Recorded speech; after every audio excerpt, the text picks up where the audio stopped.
মাত্র এক গানে সাড়া ফেলে দিয়েছিলেন শেফালি জারিওয়ালা। কাটা লাগা দিয়ে খ্যাতির চূড়ায় ওঠেন, কিন্তু ঠিক তখনই শুরু হয় মৃত্যুর গুজব। কেউ বলল ক্যান্সার, কেউ বলল ভাই মেরে ফেলেছে, কিন্তু আসল সত্য ছিল আরও চমকে দেওয়ার মতো।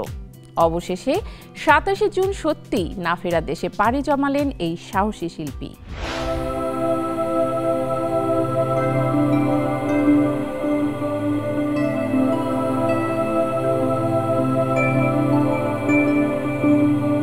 ভারতের মডেল ও পারফর্মার শেফালি জারিওয়ালা ২৭ জুন শেষ নিঃশ্বাস ত্যাগ করেছেন। চলতি শতকের গোড়ার দিকে কাটা লাগা গানে নেচে রাতারাতি খ্যাতি পেয়েছেন তিনি। সেই এক গানেই যেন ঝড় তুলেছিলেন ভারতীয় পপ সংস্কৃতিতে। কিন্তু খুব কম মানুষ জানে এই খ্যাতির সঙ্গেই শুরু হয়েছিল তার জীবনের বিভীষিকাময় অধ্যায়। গুজব, ট্রল এবং এক ধরনের সামাজিক একঘরে করে দেওয়ার অপচেষ্টা। কাটা লাগা মুক্তির পরপরই ছড়িয়ে পড়ে ভয়ঙ্কর একটি গুজব, শেফালি মারা গেছেন। কেউ বলতো তার ক্যান্সার হয়েছে, কেউ বলতো ভাই মেরে ফেলেছে তাকে, অথচ বাস্তবতা হলো তার কোনো ভাই ছিল না। এসব গুজব ছিল এতটাই প্রচণ্ড যে শেফালির ভাষায় তখন তো সোশ্যাল মিডিয়া ছিল না, কিন্তু টেলিভিশন আর ল্যান্ডলাইনে ফোন বন্ধ হওয়ার উপক্রম হয়েছিল। ফোন তুলতেই কানে আসতো শেফালি জারিওয়ালা মারা গেছে। শুনে আমার হাসি চেপে রাখা দায় হতো। শেফালি এই অভিজ্ঞতার কথা শেয়ার করেছিলেন পরশ সাবরার ইউটিউব পডকাস্টে। বলেছিলেন সোশ্যাল মিডিয়ায় আগে ট্রলিং ছিল আরও নির্মম, কারণ সেটা হতো সামনে থেকে, প্রকাশ্যে। তখন আমি খুবই কম বয়সী, এতটা মানসিক চাপ সামাল দেওয়ার মতো অভিজ্ঞতা ছিল না আমার।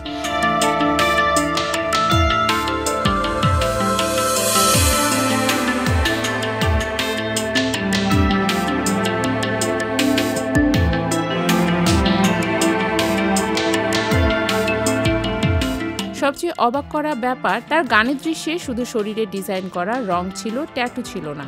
কিন্তু গুজব উঠেছিল ওই ট্যাটুর কারণে ক্যান্সার হয়েছে। শেফালি জানান, পরবর্তীতে আমি সত্যিই ট্যাটু করাই, শুধু গুজবের প্রতি একটা ব্যঙ্গাত্মক জবাব দিতেই। কাটা লাগার পোশাক আর পারফরমেন্সকে ঘিরে শেফালিকে তখন অনেকেই সাহসী কিংবা প্রচলিত সামাজিক ছাঁচের বাইরে বলে ব্যাখ্যা করেছিলেন। নিজের আত্মীয়রাও ছিলেন বিরূপ। কেউ বলেছিলেন এ কি করলো মেয়েটা, সম্মানটাই শেষ করে দিল। শেফালি নিজেও স্বীকার করেছিলেন সেসব দিন তার জন্য দুঃসহ ছিল, কিন্তু সময়ের সঙ্গে সঙ্গে তিনি নিজেকে মজবুত করে তোলেন। শেফালি জারিওয়ালা এই জীবনযাত্রা শুধু এক শিল্পীর নয়, বরং একটি সময়ের প্রতিচ্ছবি, যেখানে নারী শিল্পীদেরকে সাহসী পদক্ষেপের জন্য নৈতিকতার কাঠগড়ায় দাঁড় করানো হতো এবং গুজব হয়ে উঠত অস্ত্র।